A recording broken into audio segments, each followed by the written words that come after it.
Waktu Premier League musim 2015-16 mulai, hampir nggak ada yang benar-benar peduli sama Leicester City. Bukan karena mereka jelek banget, tapi karena mereka ya cuma Leicester. Tim ini baru aja lolos dari degradasi musim sebelumnya.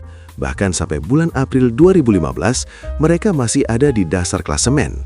Hampir semua orang yakin Leicester bakal turun. Lalu, tiba-tiba mereka menang lagi, dan terus menang. 7 kemenangan dari 9 laga terakhir. Akhirnya, selamat.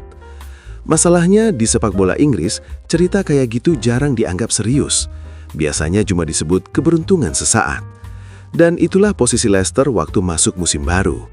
Tim yang selamat karena momentum, bukan tim yang dipercaya bakal berkembang. Bursa taruhan pasang peluang Leicester juara di angka 5.000 banding 1. Artinya simple, kalau kamu taruh uang di Leicester, kamu dianggap buang-buang duit. Setelah musim itu, Leicester malah memecat Nigel Pearson, bukan karena performa, tapi karena masalah internal. Penggantinya, Claudio Ranieri. Nama yang dikenal, tapi bukan karena prestasi terbaru. Ranieri baru aja dipecat dari timnas Yunani setelah kalah dari Kepulauan Faroe. Waktu Leicester ngangkat Ranieri, banyak yang bingung. Bukan marah, bukan senang, lebih ke ya udah, oke. Ranieri datang tanpa janji aneh-aneh, nggak ngomong soal filosofi, nggak jual mimpi. Dia cuma bilang satu hal penting, kita lanjutkan apa yang sudah ada. Saat itu, Premier League lagi demam sepak bola modern. Penguasaan bola, pressing tinggi, build up rapi dari belakang. Leicester kah? Nggak ikut tren itu.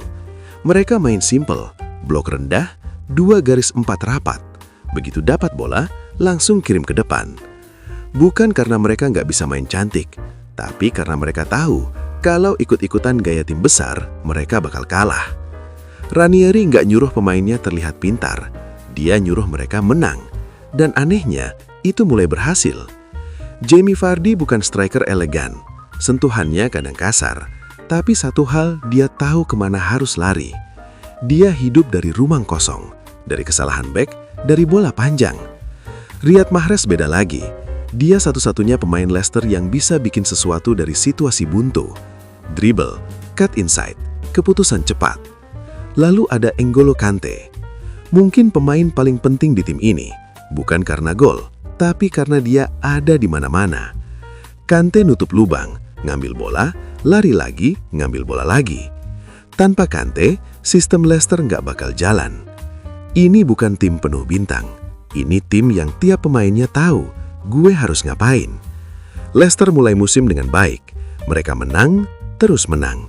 Tapi reaksinya selalu sama. Tenang, ini masih awal. Waktu Jamie Vardy cetak gol di pertandingan ke-11 secara beruntun dan mecahin rekor Van Nistelrooy, barulah orang mulai nengok. Tapi masih sambil senyum, masih sambil nunggu mereka jatuh. Masalahnya, mereka nggak jatuh. Leicester nggak neko-neko. Mereka nggak selalu main bagus, kadang malah jelek. Tapi mereka jarang kalah. Di titik ini, Leicester bukan lagi numpang lewat. Mereka bertahan di atas karena yang lain gagal mengejar. Leicester nggak main dengan beban. Target mereka cuma 1, 40 poin. Ranieri bahkan sering bercanda ke pemain, nggak mau ngomong soal juara.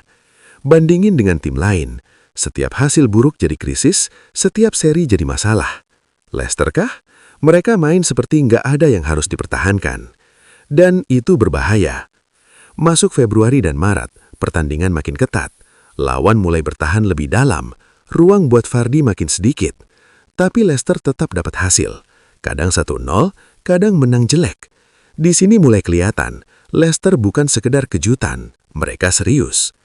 Leicester nggak juara lewat final dramatis. Mereka juara karena konsisten. Gelar dipastikan saat Tottenham gagal menang, bukan di lapangan Leicester. Dan reaksi pertama banyak orang itu sama, bingung, bukan selebrasi gila, tapi kayak, ini beneran kejadian. Leicester City nggak membuktikan bahwa semua tim kecil bisa juara. Mereka membuktikan bahwa sistem bisa salah baca, uang nggak selalu langsung menang, dan sepak bola masih punya ruang buat kejadian aneh. Musim 2015-16 bukan dongeng, ini pengecualian.